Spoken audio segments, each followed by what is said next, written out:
Hello and welcome to another episode of the Feudal Future Podcast. I'm Marshall Toplansky. I'm Joel Kotkin. And today we are going to be tackling a subject, Joel, that we have been railing about for beating to death for years, which is what's the deal with why we can't build houses in Southern or Northern California, for that matter? And to help us do that, we've got two wonderful guests with us. Gary London is senior principal at London Motor Advisors and a specialist in real estate economics. And Jennifer Hernandez, our good friend, welcome back. Jennifer is senior partner at Holland & Knight, and her focus is on environmental law and on project permitting. And she just shared some very interesting data with us from the Building Industry Association of Southern California that looked at the change in building permits for both single family and multifamily homes, 24 over 23. And the numbers were astounding. We keep talking about how we need to build more homes, and the permits were down an average of 30%, but to 40%. And they were at a low level to start with. Yeah. And this is so. What in the world is going on here? Why is it we can't get our act together? Joel, you want to? Yeah. Well, I want to start off by, besides these astounding numbers that Jennifer just shared with us, she has a report out now on housing in California. And it seems to me we pass 1 million housing laws and it doesn't do any good. Is that basically the message? Yeah, with the exception of making it much easier to build what are called accessory dwelling units or pool houses or granny flats on your own single family lot. We really haven't moved the needle on housing production. And the only reason it looks like the needle's flat is because we've really increased the number of these small cottage type or converted garage type ADUs. Do they count cardboard boxes in downtown LA as part of that? Or 3-room tents minimum. No, just kidding. You know, what's interesting about ADUs, and I come from San Diego, and the city of San Diego and some of the other municipalities down there have been very aggressive about adding ADUs. The problem with it is that most of these ADUs are not being built for people to be housed in. They're being built like my ADU, for people to have their office in, or to get away from the kids, or to have a guest room or a home gym or something like that. So it's not really part of the housing picture the way it was expected to be. And UCLA's planning department chair, Mr. Manville, reported just that to the Assembly Select Housing Committee on Permit Reform just about a month ago, is ADUs are great, but they're not really stable housing units. Yeah, don't get me wrong. I like the ADU. Well, what was the reaction from the legislature after having heard that? You know, that was a very tough conversation he had.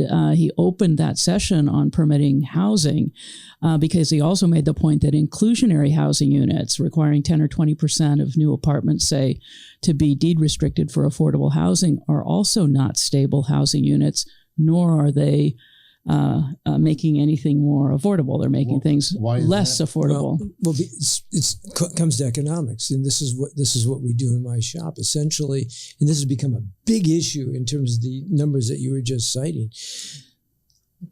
By having to add 10 or 20% or rising percentages of below market rate housing, you're challenging the very feasibility of projects. The bottom line being is that there's very little profitability in going forward because these are not profit building units, and the projects aren't being built. And so it's basically backfiring as a rule. Can I unpack that a little bit, or can we unpack this a bit? You know, this is the professor in me, the economics professor.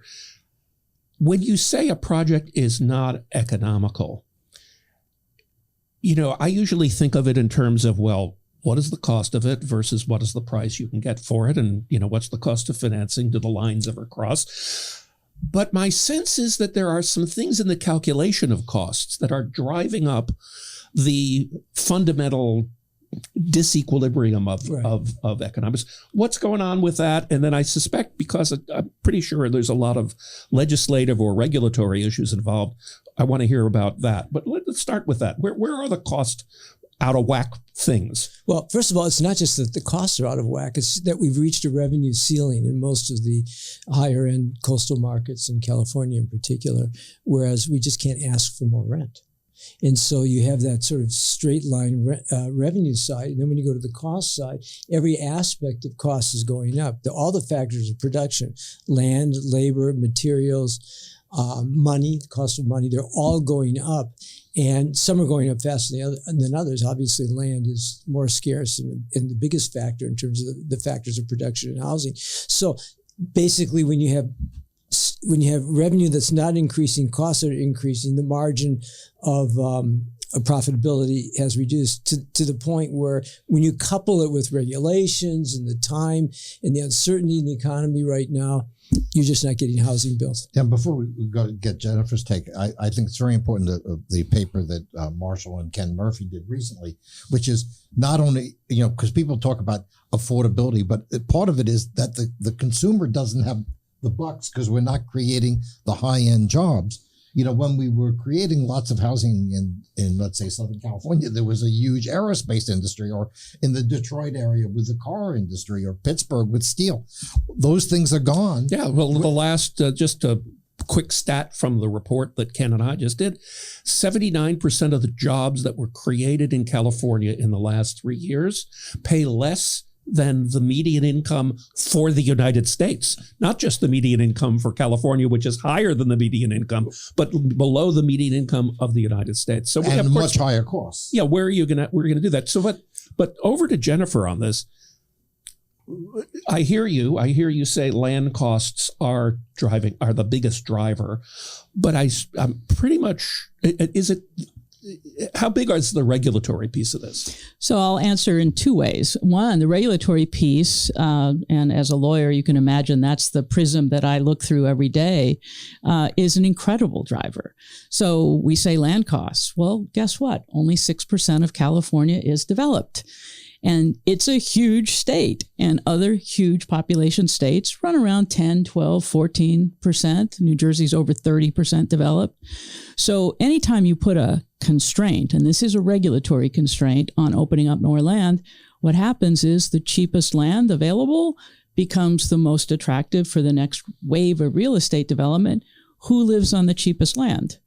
The cheapest land is typically occupied by lower income residents. And that's the whole gentrification argument. The other part of the regulatory piece, which I talk about quite a bit in this latest article for Chapman, is we have decided that human beings need to live differently because of climate change. And California has pioneered that with two demands. One, that we live in small rental apartments, and two, that we take the bus. And we can walk or bike as well. But less than 2% of us take the bus or walk or bike. And those are in very discrete neighborhoods. In fact, they're in very discrete corridors of very discrete neighborhoods and not available most of the place. And then the form of housing that's desired is an apartment project, the cheapest form of which is called 5/1s, 5 stories of apartment over 1 of structured parking, cheapest possible form of higher density housing you can get to. And with lots and lots of drama, the UC Berkeley Turner Center stepped in and kind of cut through a lot of rhetoric about, it's rapacious developers, it's evil banks, it's terrible insurers or whatever. And they just kind of calmly went through the cost structure. And what the Turner Center concluded is, even if you don't have to pay any demolition costs. This is for a new apartment building, 5/1. No demolition costs, no cleanup costs, no infrastructure costs like a new substation because we don't have enough electricity at the moment. No prevailing wages, so no union jobs. No inclusionary housing. No environmental impact report. No litigation. Even under all those incredible scenarios and capping all-in fees at $30,000 or so per unit for all mitigation costs. I'll tell you, I've never seen a project like that. I call it a unicorn because impact fees alone run $100,000. Even with all of those incredibly optimistic assumptions, 5/1s don't pencil in almost any housing market in California. Now, Newport Beach, Palo Alto, people make enough money. They'll spend $4 or $5 a month in rent or more. Most people can't afford to spend $4 a month in rent. And once you add any number of those normal assumptions back into the equation, you're really designing a product that Californians can't afford. So that's where our policy is. So, which is insane, right? You think about it. But the question I have about that is, in study after study, we see that people would prefer to have their own single-family home. They want the Lebensraum, right? They want the living room for that. They like that feel of it. Are you saying to me that a 5/1 cost per unit is more expensive than let's say a single family home in a suburban, area? Absolutely. In fact, some of the studies have shown that form of housing on a square footage basis for construction is 5 to 7, 8 times more expensive than building a single family home or a townhome, which is attached at the sides, but not above and below. So people out there, this is counterintuitive, right? Very you normally counterintuitive. would think that if you have a more densely packed area, that your cost per unit is going to be lower. No, that's not the case. And do you think that our policymakers even have any sense of those economics? Well, certainly the bureaucrats I work with do, and they say we have a climate crisis. We don't have a choice. The world will end. Yeah. Well, listen, I speak to a lot of policymakers, city council people, mayors, and generally speaking, this is a function of how, of our democracy. I mean, they don't have really the time or the inclination to dig into solutions that are long-term when their re-election campaign is always right around the corner. And I run into this all the time. I'll give you an example of what we're trying to do in San Diego right now.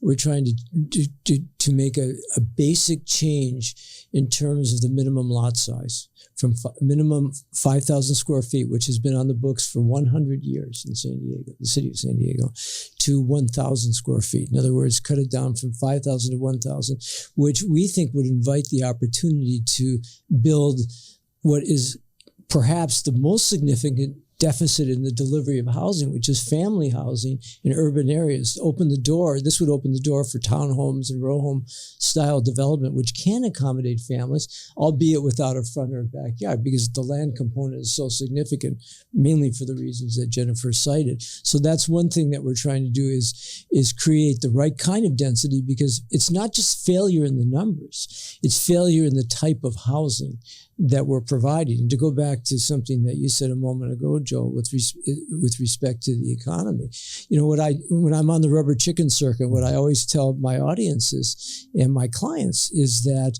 there's not a dotted line or a slash line between the economy and this housing issue. It's a straight line. If you want to know why our public agents and why our young families or prospective young families are moving out, why our lower rung workers are moving out of the coastal markets, it's because of housing. When you ask CEOs and presidents of companies, as we have in surveys, basically the survey research version of what keeps you up at night, the answer 100% always is our inability to attract new employees or retain the employees that we have. So ultimately, we come to an economic nexus where these housing issues aren't just housing issues. We're all housing experts around the table here. These really are economic issues. Absolutely. And they go to the basis of sustaining our economies in California in particular. And 2 quick points on that. First, to the political question, do elected leaders, policymakers know the cost difference? They find out when it comes to financing affordable housing. That's deed-restricted housing available only to low-income families or sometimes very low or special needs populations. And these are all publicly financed. And that public financing is transparent. And we've now hit and surpassed $1.2 million in cost per apartment. This is like a one Wow. bedroom Per- apartment. per- These are 1 bedroom Yeah. up In to a 2 5/1 bedroom. kind of In a thing. 5/1 context. I mean, We've just and so everybody's we can't do this. What is this? And you poke at it and you poke at it and you find exactly the same economics. Housing here is a Christmas tree for everyone to hang their favorite ornaments on, and that's true for affordable So it's $1 million housing a unit. per apartment. Per apartment. Apartment. So you think Well, about that, right? Yeah, it's north of 700,000 or 800,000 in San Diego at least. It's hitting these numbers. I guess these are mostly what Bay Area numbers. San Diego, Santa Monica, San Francisco. But the for point sure. is, the ridiculous numbers. It is It's ridiculous. You ridiculous. think about how And- ridiculous that is. Just a quick context. Yeah. So if it's $1 million, forget about financing costs, which is like huge on top of it. But let's say there were no financing costs, and you had $50,000 a year in rent coming in, $4,000 a month, which is already high for most which people. is not what these units are. It would take you 20 years just to break even on that. Yeah. I mean, that's crazy, right? And no sane financial source or entrepreneur would build a project Except like that the public sources of financing do. You get the tax credit and so forth. Free money. You know who my clients who are prospering are? The ones that are in the space of providing this kind of housing, this kind of public housing, tax credit below market rate housing. My clients who are in the strictly pure private sector, having to sort of deal with this reservation of 10 or 20% below rate housing, they're the ones that are on the sidelines right now. Yep. And it makes no sense at all because we can't provide enough housing. Ultimately, it's a model that's broken, but there's a whole ecosystem associated with providing this kind of housing in California. Well, and you would think that somehow, just take Southern California as an example, somehow maybe it would be cheaper to build in San Bernardino or in Riverside County. The drop in housing permits, in building permits, was higher in those two counties than it was in LA, Orange, and San Diego counties last year. People are tapped out, Marshall. Yeah. I mean, honestly, we just don't have enough people that have the incomes available or what's left of shredded credit ratings available to manage California anymore. Yeah. And it's just brutal. And the people we're being brutal to are the ones my party, Democratic Party, purport to want to protect. And it's just a brutal collision. I use the example is, what if instead of climate change, we were completely obsessed with teenage misbehavior? Just as a Talk about a happenstance. hopeless cause. Yeah, exactly. And so I have a teenager, so educate me. He has a couple of them, actually. the answer is to have a child, you need a bedroom and a bathroom for each child. That's just the way it is. That is what we're going to do to avoid teenage misbehavior. Well, someone would say, what are you talking about? That's ridiculous. And we would all have stories of shared bathrooms and fights and whatever. And that's a good thing. You know, you kind of grow up a little bit. But we've just handed housing to a group of special interests that don't care on the one hand, or on the other hand, our Democratic Socialists of America believe that there should be a complete redistribution away from current wealth distribution and frankly away from capitalism. And once that happens, this will all work out just fine. Yeah, and where is the economic incentive to build anything, even under democratic socialism? It's not there. Well, it's certainly not there for people alive today. Right, right, exactly. Well, we do have AI coming in, which is good, so that we can, potentially just have the robots build everything. Or Oh no, labor. Well, no. Yeah. Funny. Yeah. So let's kind of look at some of the answers here. Where could we go to try to fix the problem, and what other headwinds are we facing? I talked a little bit about tongue in cheek about AI, but technology is obviously affecting where people want to live and how people live. But what are some of the solutions to this? Yeah, just one quick thing before we get into that is one of the things that I know Jennifer and I have talked about is this VMT business with, we're going to only I studied it actually. We're only going to build in places where Vehicle miles traveled is what people VMT stands for. Go on transit. Well, if it's 2% of the population, it's not really necessarily a smart policy. Right. And the other thing is that with technology now, people have the option of living different places without having to be, within a half hour of downtown San Francisco? So I have a Tesla, and it's I don't subscribe regularly, but occasionally they give me the full self-driving capability, as I have it this month, and it's pretty cool technology. I mean, basically, if you have the guts, you can tell it where you want to go. Close your eyes; you don't have to put your hands on the wheel anymore. You can't do your cell phone; it catches you and stops you. but if you close your eyes and pretend that you're not driving, it gets you there, and it's very, very efficient. So think about this. Think about full self-driving autonomous automobiles. This is Alan Berger's argument. Absolutely. Yeah. Think of it as a train without tracks. So I used to travel when I was a partner with Price Waterhouse. I used to travel from San Diego to downtown LA a couple times a week. And what did I do when I traveled on that train? I was on my cell phone. Sure. I was on my computer. I was working. On the way back, maybe I was drinking. But, the point is that I was being productive.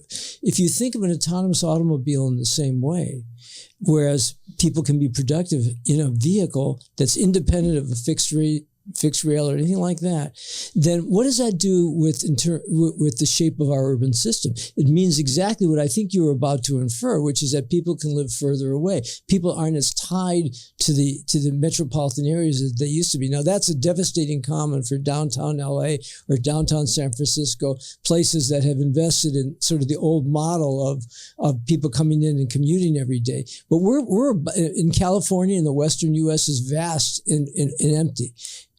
And we're entering a world now where we're becoming a footloose society, where people are not tied to where they work anymore in the way that the old cities were formed. If the way cities are formed is, by industry, next to the river, next to the ocean, next to railroad tracks. That's where the city was. All that's out the window now. So we're in that nexus point, that moment of transformation. And the problem is that the public agencies, local, state, federal, haven't got clued into this, and they don't know how to deal with it. Well, I understand, like, for instance, remote work, which is part of this whole equation.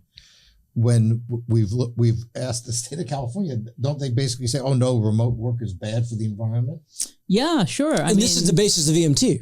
That's the point. Right. Yeah, and it's important that even though VMT regulation was kind of born in the crucible of wanting to reduce greenhouse gas emissions, that structure applies even to electric vehicles. That's legally. It's crazy, right? No, it's not, because part of the climate regime is not building out anywhere for anyone.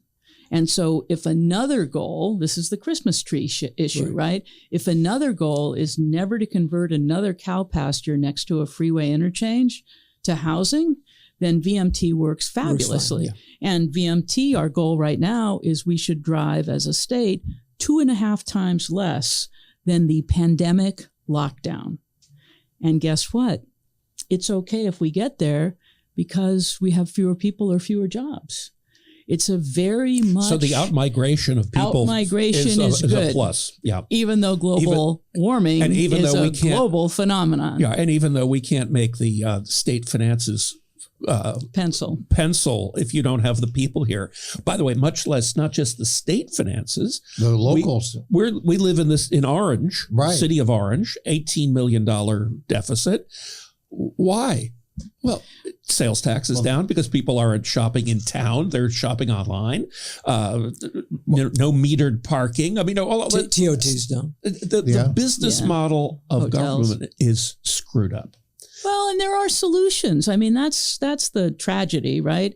There's nothing more, I think, dynamic than an evolving city. Right. Brooklyn wasn't born Brooklyn. It was born a cow pasture. And before that, it was not even a cow pasture. We used to have single room occupancy rooming houses that were low cost, that had pluses and minuses and differential quality.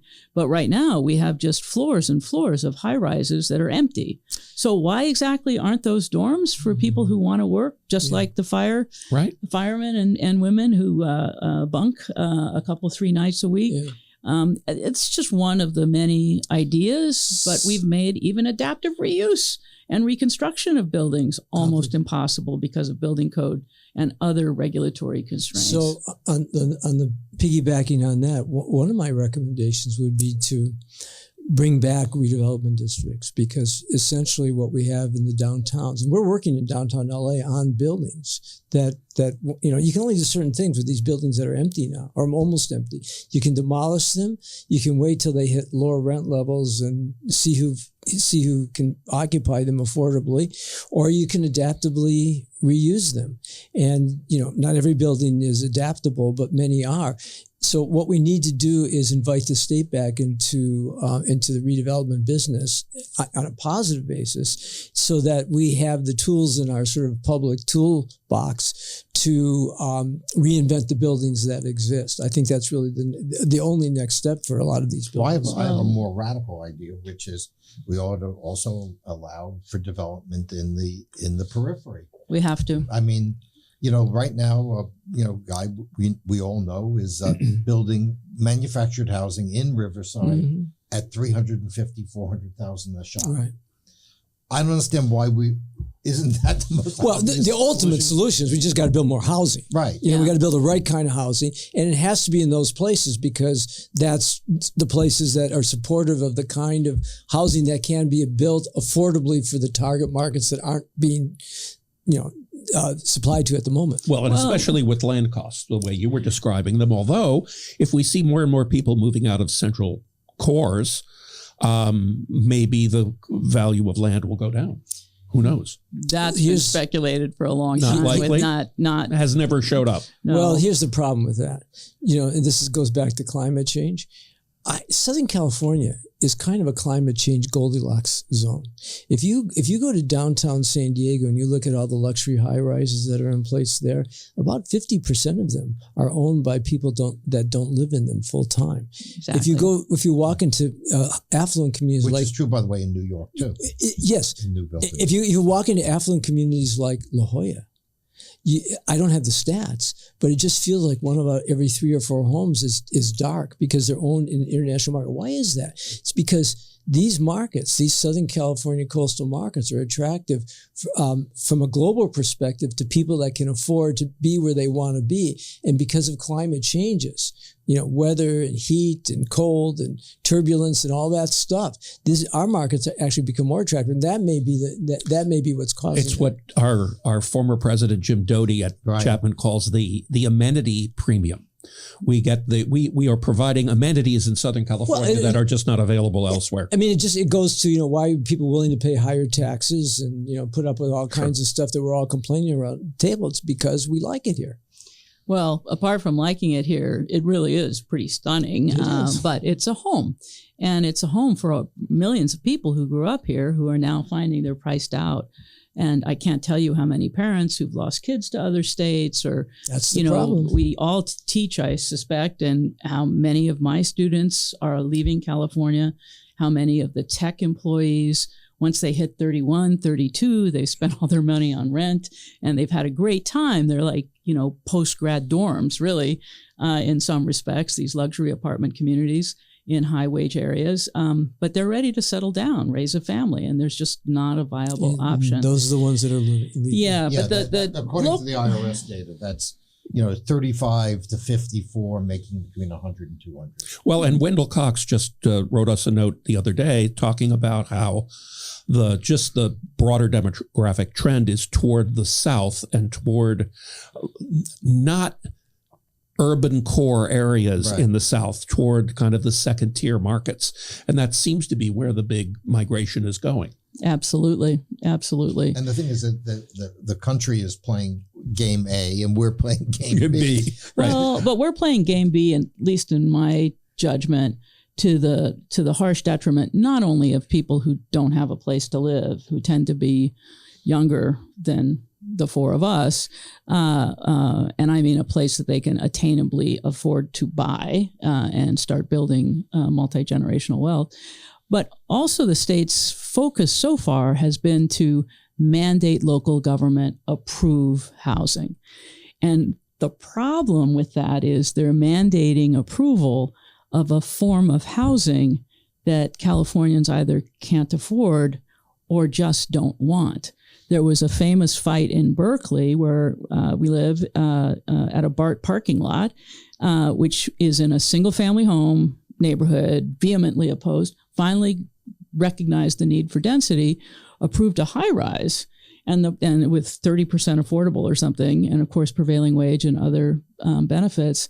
And the pro forma rent for the 2-bedroom unit was $8,800 a month. Wow. Oh my God. And if you have $8,800 a month to spend on housing, you're not in a BART parking lot. Right.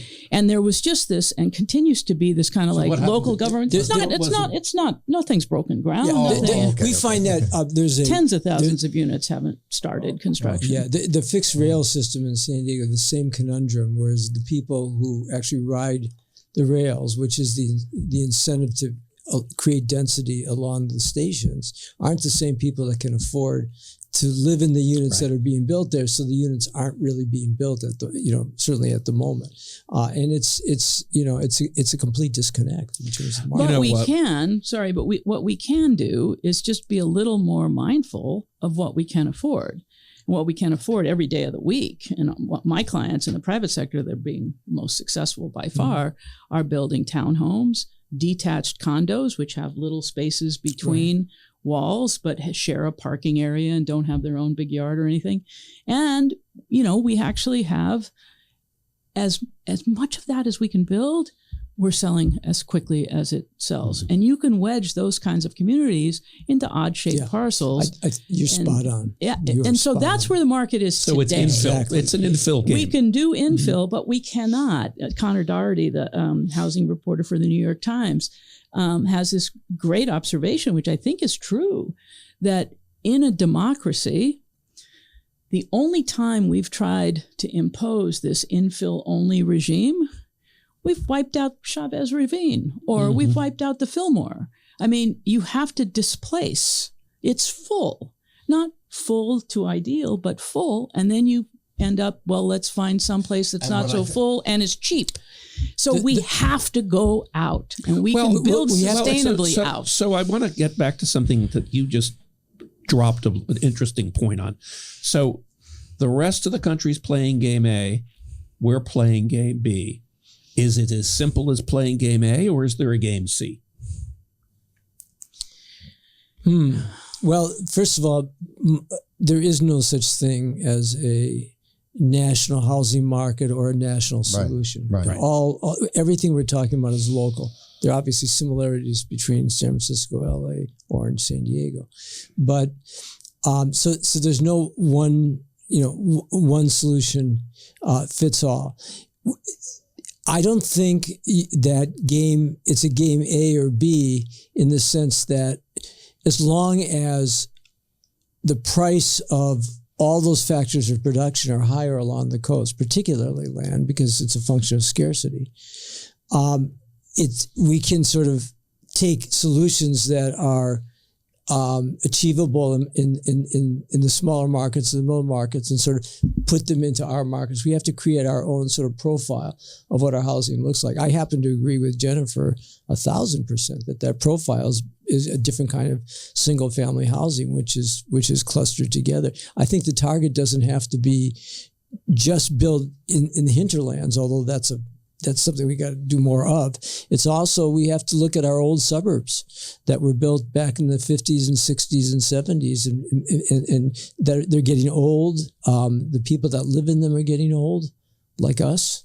Well, and we can densify those markets with this kind of housing solution. Well, I think it's a question of how you do it, because if you wipe out single family districts and you make them, I know that if my neighbor decided he was going to build a fourplex next door, I'd be looking to move as soon as possible. But your lot would become more valuable, so you can move more affordably other places. Well, but I like where I live. But I think that the issue, I think, is increasingly that it's a certain kind of way of life that they want. I think that I've been spending a lot of time in the South LA cities. It's really interesting, like Downey and Lakewood and Cerritos, and they're doing great. Yep. And they have a lot of single family homes. They are building some density around their downtowns. Mm-hmm. The transit connection is kind of a joke. We know that we've wasted God knows how many $1 billion for getting very little. But I do think that there are ways that I think one of the problems the cities have is they're so badly managed that there are huge parts of the city that you would never think of living. I mean, when you drive from Koreatown to Southgate, it is the third world and not in the best. It is really, the streets are cracked, the stores are empty. It looks like Mumbai on a bad day. I mean, that's really what it seems like. And so what happens is there are all these parts of Southern California where there is housing of all different kinds, but who's going to want to move there? And particularly if you have children, because the schools are terrible. And then there's public safety challenges too. So, I mean, I think all of that's true. I also frankly think all of that's been true forever for some cities, some of the time.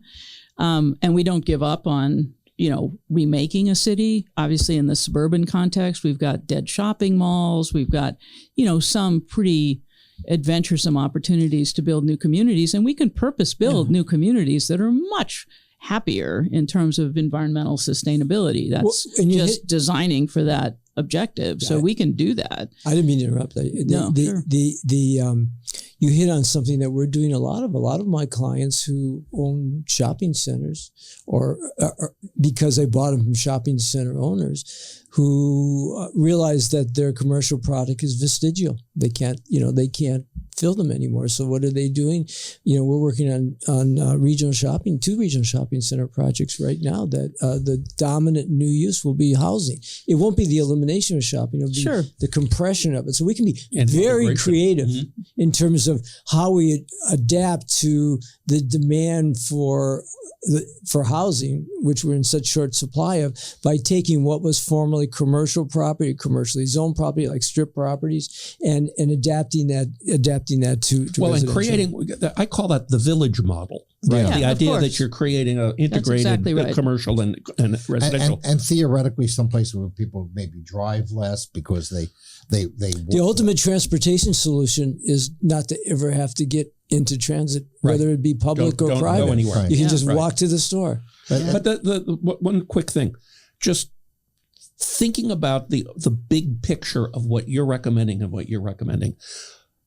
the answer doesn't seem to be in overturning specific pieces of regulation for environmental protection or these kinds of things. It's really more a question of getting out of the way of the marketplace, getting out of the way of creative entrepreneurs while still obviously maintaining standards and things like that for safety.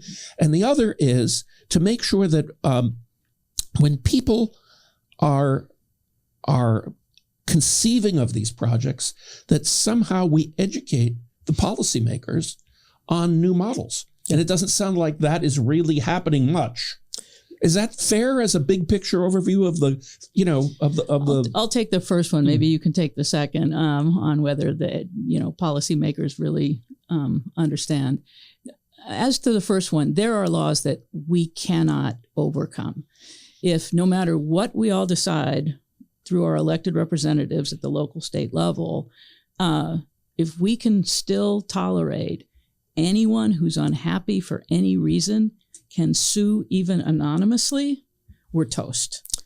Because as long as that leverage point exists, and that's the California Environmental Quality Act, then this stays a Christmas tree. Yeah. Because you live in fear and often futile hope that, if I just put this one more Christmas tree ornament on and put this cost on, maybe the market will be stronger and maybe these people won't sue. Is that fixable? Absolutely. Well, since the lawyers the local or state level is fixable. Well, you're the lawyer at the table since your lobby controls the state legislature. It sounds like the constant period of endless challenges to environmental reviews has got to stop. It's just got to stop. We have to have a one and done structure. If you want to sue once, fine. But then we got to build for the next 20 years. The other part of this, which I just don't want to walk away from, is at the federal, state, and local levels, we seem to have lost institutionally a notion of hierarchy. So we had one of the testimony presentations in the housing hearing was from a LA affordable housing developer using only private financing, thinking there's enough Section 8 vouchers to actually make the project pencil, right? Using prefab housing units in a stacked apartment design, 80% done. An inspector comes by from the city and says, oh, you need a third stairwell. Yeah. And there's no governor in place to say to that inspector, no. It just is bollocksed up at the department dysfunctional level. Same thing with the state. And that person had the purview to be able to do that. Absolutely. And shouldn't have, but does, because we don't have an ethic of holding people. Same thing at the state, the Department of State Fish and Wildlife, which is supposed to, among other things, protect endangered species. There's one person in the state who now is a, quote, queen bee.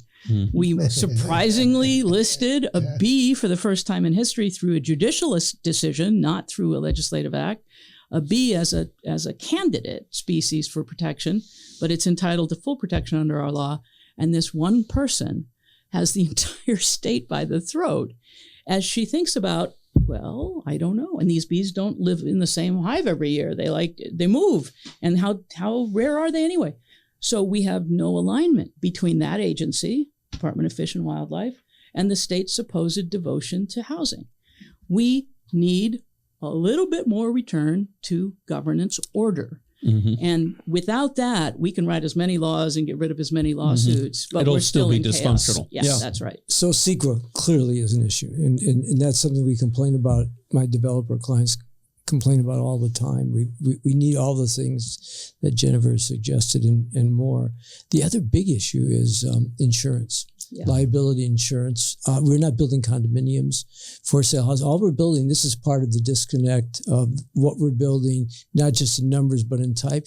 In San Diego, and this applies to most of the other coastal markets, we're building mostly apartments to one segment of the housing market, which has basically been satisfied at this point, and to the detriment of people that need and want to purchase a home. My first home when I was a young man was a condominium, and that allowed me to enter the market and move up into ultimately the bigger and more expensive homes later. It's the source of most people's wealth, and you have to start out with condos. And we're not building any condos at all, and the reason for that is because they're not able to be underwritten.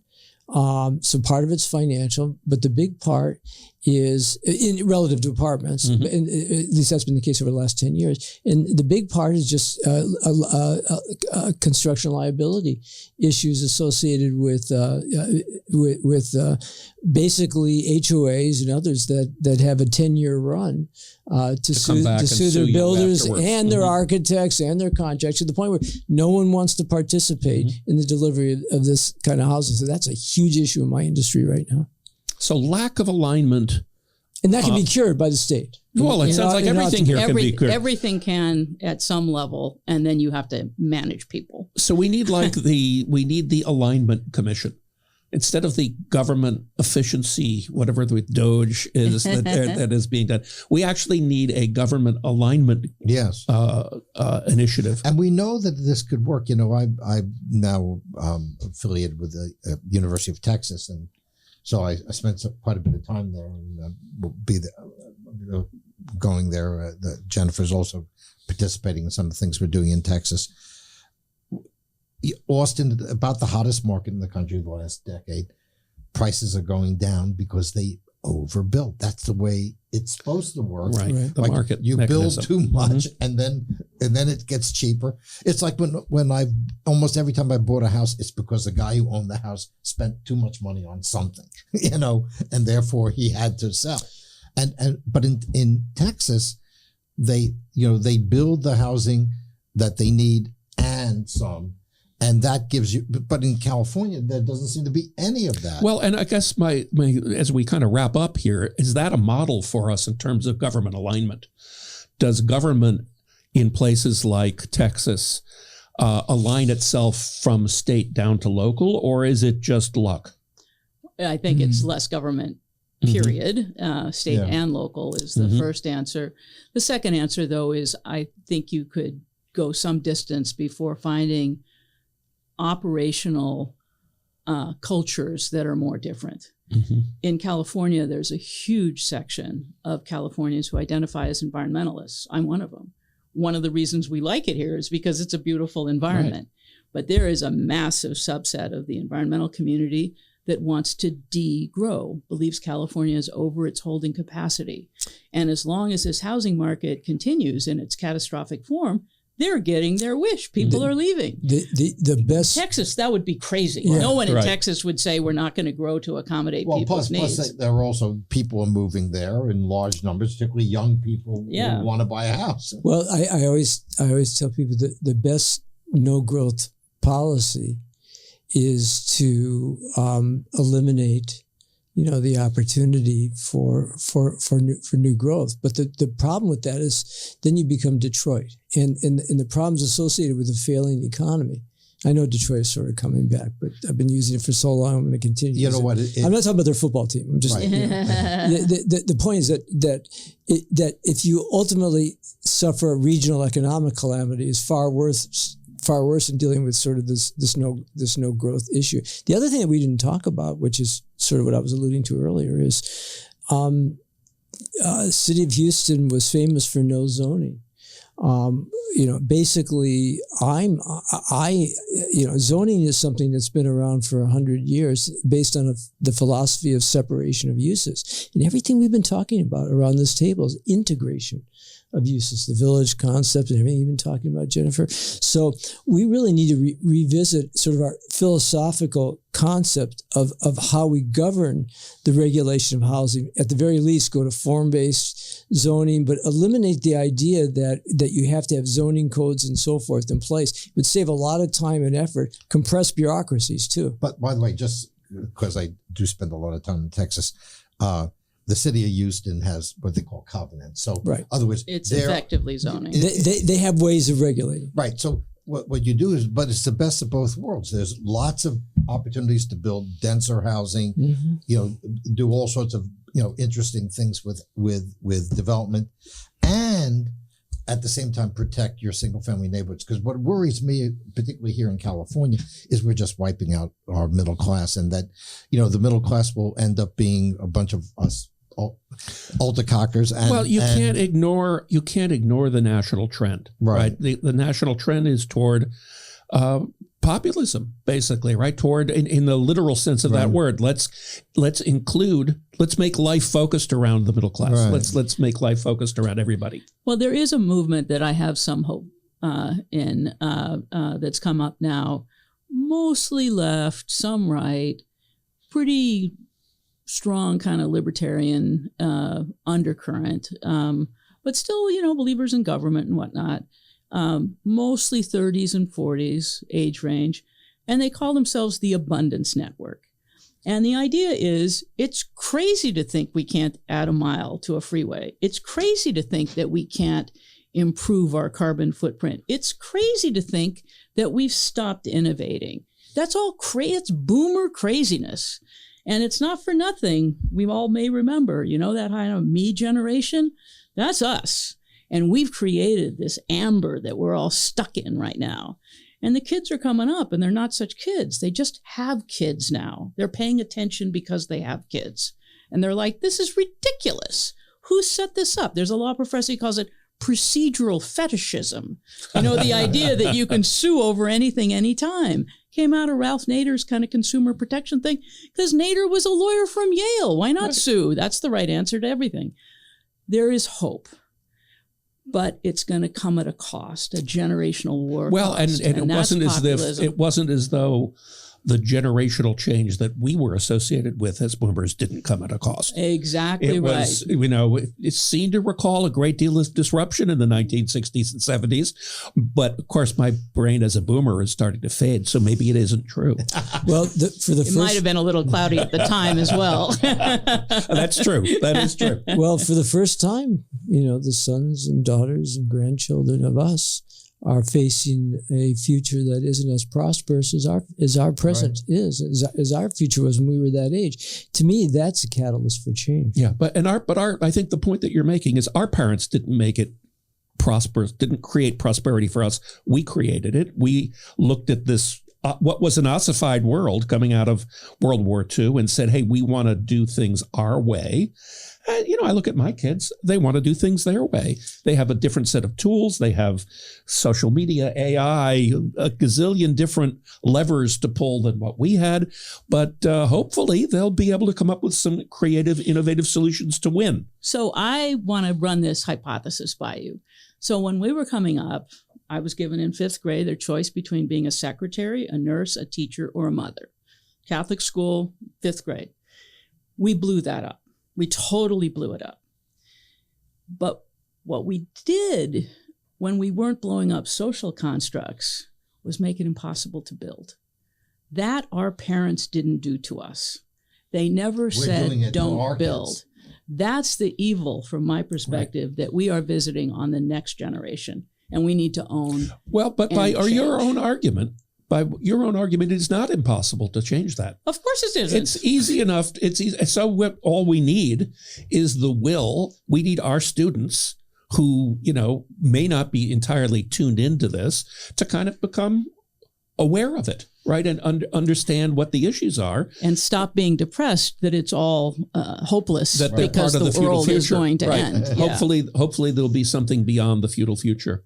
And speaking of the feudal future, it's been wonderful having you both. This has just been a tremendously stimulating conversation. And this is a topic will come up again and again, and not just in California, but many parts of the country. And by the way, in the rest of the world. I mean, you know, I do a lot of work in the UK, and their situation, I would say, is in many ways worse.